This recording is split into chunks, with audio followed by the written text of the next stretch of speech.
Hey everybody, so today I am going to give you a complete guide to floating islands, aka sky islands, how to find them, what kind of loot to expect, and how you can use the little house that's usually on those islands as a base. So first, I will explain a bunch of different easy ways to find floating islands, but first let's talk about the loot. So a floating island nearly always has a house with one skyware chest in it. The exception to this is on Sky Lakes, added in the 1.3 update on PC. Some of the other platforms are getting that now, like PS4. Sky Lakes are meant for fishing. Sometimes there's a water chest there, but that's not really what we're talking about right now. We're talking about the skyware chest that should be on most floating islands. It's also occasionally, very rarely, possible that it won't be generated with it. But the skyware chest contains either a Star Fury, a shiny red balloon, or a lucky horseshoe. If there are at least 3 floating islands with skyware chests, different islands will contain each of those 3. It's actually guaranteed the way the game does it, that as it generates the first 3, it kind of goes through the list and does one of each. But if there are 4 or more floating islands, the additional chest will randomly get 1 of those 3 items. And on 1.3 plus, again, the PC update that's on PS4 and coming to others, you can also fish for sky crates to get those same 3 items. There's a 1 in 6 chance of getting any one of those 3 when you're fishing up in the sky, when you get a sky crate, if you manage to get that fishing up in the sky. So also there's usually some gold or platinum in the chest, and or as part of the island itself will sometimes have some gold or platinum or tungsten or silver ore hanging around in the island. And often you will get a sky mill in the skyware chest as well, which you can use with the sunplate blocks that the house is actually built from to create some special furniture and stuff. So, every world contains at least 1 floating island, up to a maximum of 8 in large worlds. And so here we go. I'm going to tell you a whole bunch of different ways to find them. So the easiest way, first of all, and the generally most recommended way, is to use a gravitation potion. So you can find gravitation potions in chests. Generally, they are fairly common at the cavern level and below. So if you spend enough time digging around, you'll probably find a gravitation potion. You can also make them, though. So if you don't want to spend a lot of time digging around, it is also possible to make them. But you will need some slightly difficult to get ingredients. So to make one is bottled water plus fire blossom plus deathweed plus blink root plus 1 feather. You'll need each of those ingredients. And of course, that's at your potion crafting station, which is usually like just an empty bottle on a table. And the thing is, there are a couple of quick ways that you can get those harder ingredients early in the game. Of course, blink root is fairly common, grows on barren dirt. You'll probably find some when you're digging around underground. Deathweed, you can go to the corruption or the crimson. It grows in both of those places. Bottled water, of course, you make glass from sand at your furnace, make a bottle from that, go to some water, fill it with water, and you have bottled water. But fire blossom and feathers are a little harder to come by. So fire blossoms, normally you would have to dig nearly all the way down to the underworld. Areas with lava are where you are going to find fire blossoms. So you don't want to usually spend all your time doing that right at the beginning of the game. You might not have the equipment to go down there anyway. Another way you can get it, you will get herb bags from chests that are close to the surface. Basically, surface level chests have a chance to contain an herb bag, and when you open that herb bag, you have a chance to get some fire blossoms. So that is a good way of getting some fire blossom to make a gravitation potion early in the game. And so that also does require a little bit of luck, but it's a little more likely and probably a little easier at the beginning of the game to get some fire blossom that way. Now, as far as getting feathers, well, you get those from harpies, and to fight a harpy, you have to get up into the sky, basically. The thing is that harpies will not spawn near the center of the map. So, and of course, also you have to get up in the sky. So what I did in order to get some feathers is I just started building a rope upwards. And of course, again, you have to travel out a bit from the center of the map because it's basically the 1/10 of the map, the inside 1/10. Harpies will not spawn if you're not in hard mode yet. So basically travel out about as far as you need to go to get another biome, which is exactly what I did. You can see I just got to the edge of the desert and I just started building a rope upward. And of course, ropes you're going to find in pots and stuff. And if you get up there, you're going to eventually have a harpy come after you and you're going to have to fight it. Of course, you'll They're fairly difficult enemies at the beginning of the game, but reasonable equipment, you can do it. And that is how you can get all the stuff you need to craft your gravitation potion. So let's just show you that. So how the gravitation potion works. You use it, and then you just push up to reverse gravity. Of course, not when you're on a rope. But you push up to reverse gravity. Now be careful not to die. You can see if I run right into that at full speed, I'm going to die. Just like if I'm falling down to the ground, if I fall up to ground, I will also die. So we don't want to do that. And that is a sky lake rather than a sky island. So we're going to keep going here. And basically, you just keep reversing gravity and traveling along. Like, you'll want to keep moving forward like I'm doing here. You can see the harpies are up here, of course, as well. And just keep reversing gravity, traveling along, and that is how you will eventually find... Oh, you're a floating island, and I almost died there. But here we go. Here is exactly what I'm looking for. Floating island. And, of course, gravity is lower up here.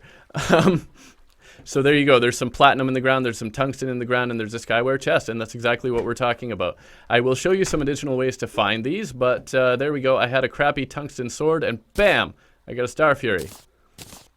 And, of course, I can loot all the other stuff, too, but that's not really that worried about it. Let's go back, and I'll show you some other ways to do this. So... another way is to use a water bolt. Yeah, I've got a little bit of time left on that. I have another thing to use here, actually, which is a Featherfall potion. And I'm going to show you a trick to using that. But you can use a Featherfall potion in combination with the gravitation potion so that when you hit one of those, you don't die. Or if you fall out of the sky, you don't die. So a Featherfall potion is a bottled water plus a Daybloom plus Blink Root. And again, you're going to need that feather. So you're still going to need to fight a harpy. But you can make your Featherfall potion, and that will negate fall damage so you don't die when using your gravitation potion. There's also another way to use the Featherfall potion, which I will show you. But first, I want to show you a couple other ways. So if you're lucky, if you're lucky at the beginning of the game, you may be able to get a water bolt. So you will find a water bolt in the dungeon. If you're very lucky, you will find a water bolt near the entrance to the dungeon. If you go to the dungeon, there's all these little shelves with books on them. If you switch to your pickaxe and just point your cursor when you're close enough to those shelves, if you see a little icon like this book, that means you have a water bolt there, and you just have to mine it off. You don't have to mine like all of the books off, but you just have to be close to the shelf, and if you see that icon, then you use your pickaxe to mine that water bolt off. And basically how that works, it's a magic weapon, and you can just fire it, and if you're lucky, you may hit... Oh, I happen to know there's actually a floating island up there, so it's up here somewhere. Yeah, and see, if it comes back down, that means you found a floating island because the water bolt bounces off of things, you see. So if it goes up and then comes back down, that means you have found a floating island. And so that's an easy way. Also, of course, if you fight Skeletron and go further down to the dungeon, I did have to go further down into the dungeon to find this water bolt. But if you explore around the dungeon, you can eventually get it that way too. But if you want to get it really early, if you're lucky, it may just be on one of the bookshelves close to the entrance so that you don't actually have to go down in the dungeon. You don't actually have to fight Skeletron. Again, if you're lucky. Another similar idea is to use the musket, actually. Well, not necessarily the musket, but any gun with meteor shot. So to get meteor shot, you need to smash one of the shadow orbs or a crimson heart, and that's also a convenient way of getting a gun. If you're in a corruption world, you get the musket. If you're in a crimson world, you get the undertaker. So you smash one of those shadow orbs in the corruption or a crimson heart in the crimson, and you can get the gun, and if you're lucky again, hopefully the first time, but if it doesn't work, you know, just smash another one the next day or something like that. Keep in mind, if you smash 3, you're going to have a boss fight on your hand. But I had to smash 2 in this case, and I got a meteor falling. The meteor falls at night, so just smash one day. If you don't get a meteor the next night, you can smash a second one. But keep in mind, the third one will cause a boss fight. And if you get some meteor, you mine the meteor, into enough. Well, you just need a few. I think it's 4 meteor ore to craft a meteor bar, and then you need 70 bullets. That's musket bullets that you can get from the arms dealer. Once you have the gun, the arms dealer will move into an empty house if you have one, and then you can use 70 bullets and a meteorite bar to create meteorite shot, and you can fire that into the air. And again, if you have an island above you, it will reflect down just like this. Again, I happen to know there's one up there. If I go over here, you'll notice it no longer reflects because the island's over there. So you basically, the water bolt and the musket, the meteor shot, whatever gun you're using it with, you just walk along and you just keep firing them into the air until, if you're listening closely, you can hear it reflecting back down. So you have to aim it up enough that you can see it coming down, or you have to be running fast enough. Keep your aim in mind because you have to see it come back down. Or listen very closely, and that's where actually one more option comes in. Any weapon that makes a sound when it makes an impact, like this. See? But that's also a way that you can do it if you're listening very closely, or maybe you turn your volume way up. See, if I fire here, nothing. If I go over here a little,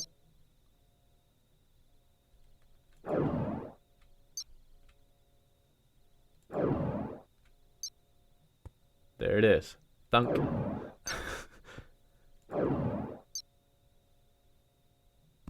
So you see, that is actually a way of finding it as well. Any weapon that makes a noise on impact, if you're listening closely enough, you can also use that to find a floating island. Another tip that has been recommended by some is to use arrows, actually. You will need high velocity arrows, and that's not a specific type of arrow, but just some kind of arrow that has a high velocity.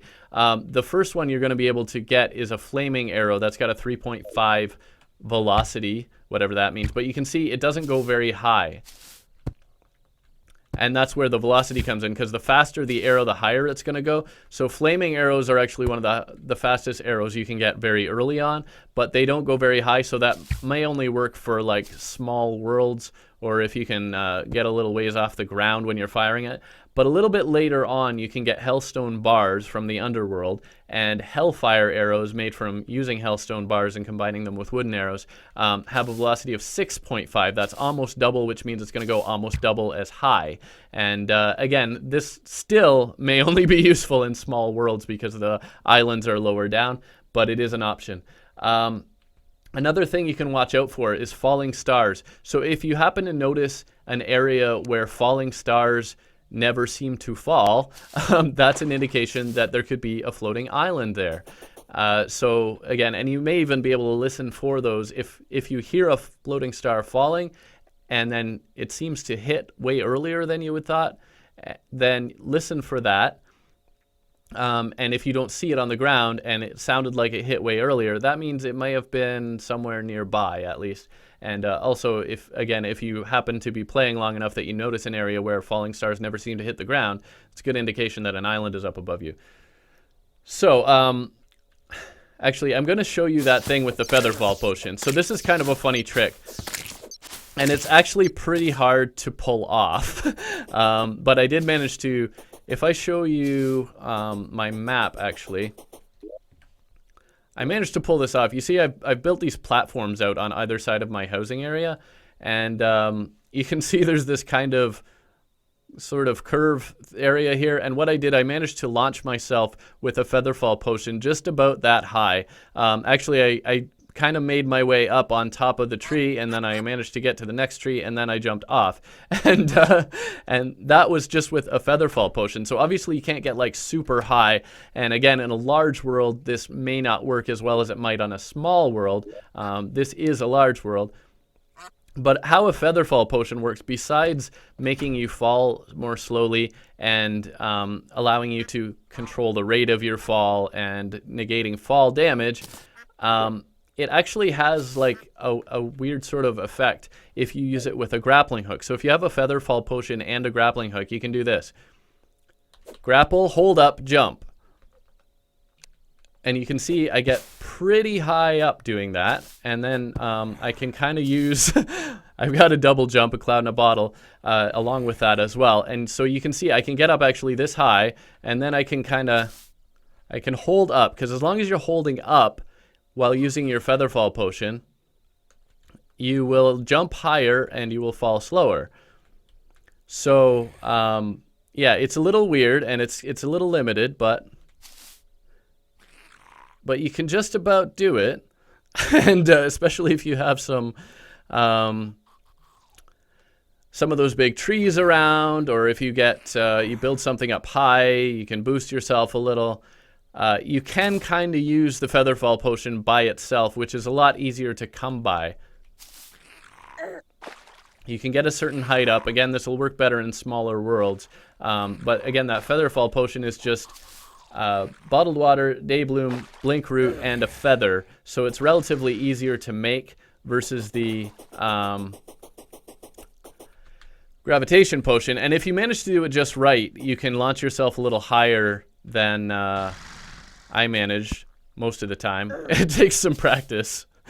But you can mess around with that one, and obviously it's not the best way, but it is an option as well. And the last option to find floating islands is kind of a cheat.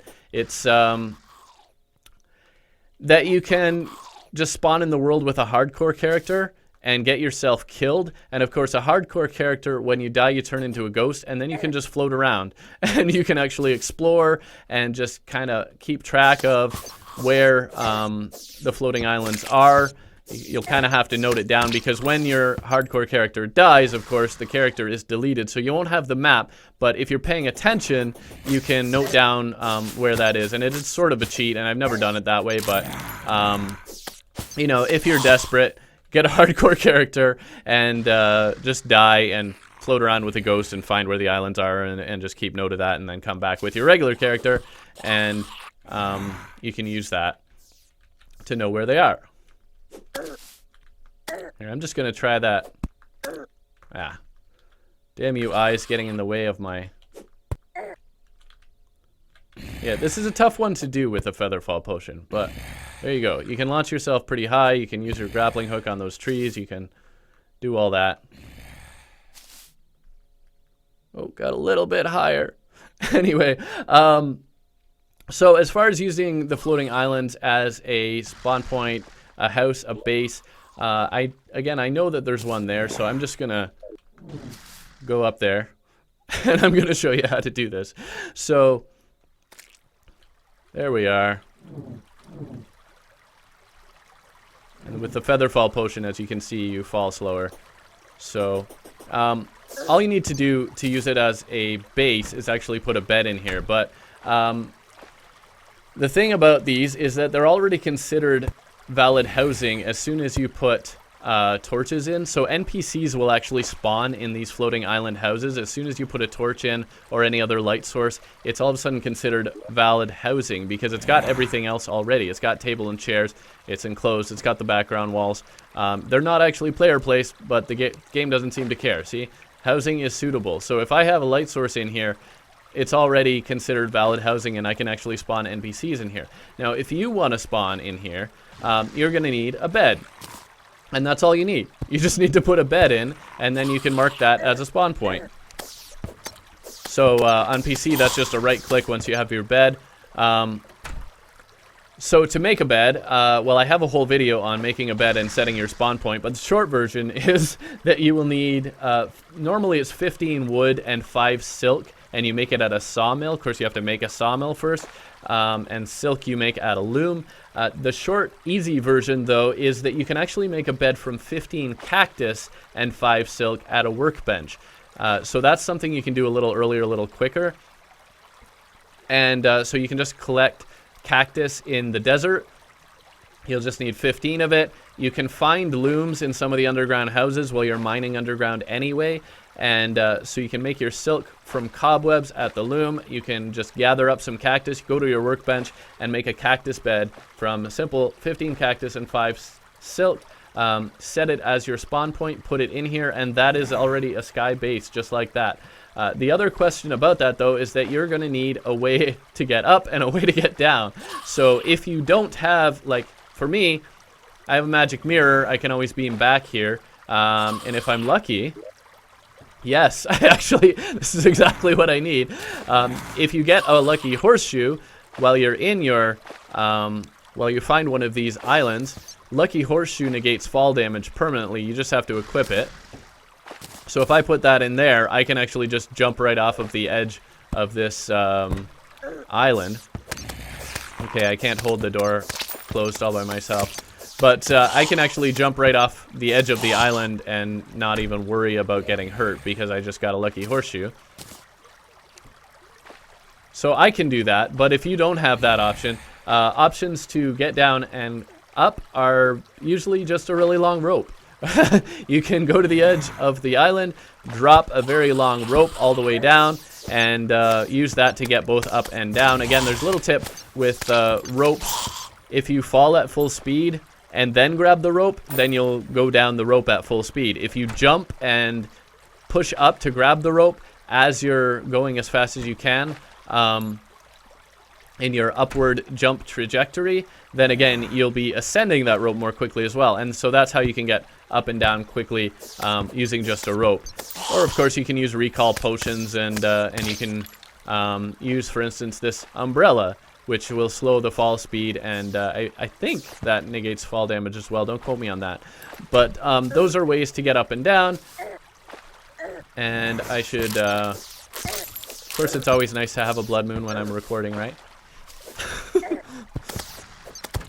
But I got a way more powerful sword by finding these floating islands. So hope you liked the video, and hope those tips are useful for you. It's a good way to get good ores like tungsten or silver and gold or platinum early on. It's a good way of getting an awesome sword. The Star Fury is one of my favorites. It's the first really good sword I got in my very first playthrough as well, which is where really most of my videos up to this point came from. So hope you liked the video. Thanks for watching. Please subscribe if you haven't already, and I will see you next time from my sky base. Bye for now.